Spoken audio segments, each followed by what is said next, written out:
qimmat materiallardan tayyorlangan, lekin bitta qizchaning orzusidagi xonani tayyorlab berdik. Bitta xonaga baho berib qo'yasizlar. Xonamizning rangi fioletoviy och qilib qilingan, pardalarni ham shunga qarab moslashtirilgan. Byoz zonamizda bunda ko'rganinglarda Trimoga bitta baho berib qo'yinglar. Oyoqlarini nержавейкаdan, oddiy temir emas, nержавейкаdan tilla qilib berilgan, zakazga yasattirilgan, qachangina qilib berilgan, tortmali variant qilib berilgan. Oynasiga ham o'ziga yarasha dizayn berilgan.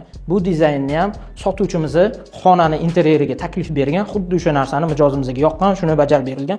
Ko'rib turganinglardek, avalni qilib berilgan, hammasidan tortmali qilib foydalaniladigan qilingan, o'zida kromkalarigacha ham tilla qilib ishlab berilgan. Bu zonamizda ko'rib turganinglardek, parta zonasi, byoz zonamizda ko'rib turganinglardek, shkafni, patologini, lepkalarini oldindan bizga kelib razmer berganmiz. O'shan asosida qilib berilgan. Dizaynga bitta ahamiyat beringlar. Krashindan obkladno qilingan va bu yerda ishlatilgan dizaynlarni qaranglar. Bitta baho berib qo'yasizlar. Qimmat temirlardan ishlatilgan va katta-katta tortma qilib berilgan. Shkaf bo'ladimi, kuxna bo'ladimi, furnituralarımizga bo'lim ishlatganmiz va bu yerda egir laminatdan foydalanganmiz.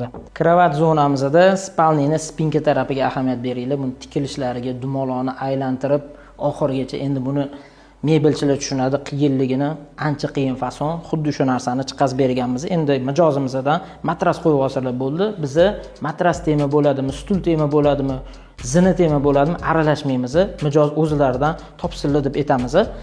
Bir xil qilmaysanmi deyshadi. Yo'q, biza o'rtakash bo'lib, o'rtada pulga aylanishga yoki boshqaga aralash xohlamaymiz. Yana bitta ahamiyat beradigan joyi ko'rib turganinglarda stiksiz bitta qilib berilgan. Uchastka bo'lgani uchun, olib chiqib olishimizga oson bo'lgani uchun shunaqa qilib berganmiz. Imkoniyat bo'lsa, shunaqa ko'proq qilib beramiz. Va tumbochkamizga ahamiyat beringlar. Chetlari avalni qilib, bittada qilib yasalgan. Ruchkalari ham neobычный qilingan. Sizlarga ham shunaqa mebellar kerak bo'ladigan bo'lsa, bizga murojaat qilinglar.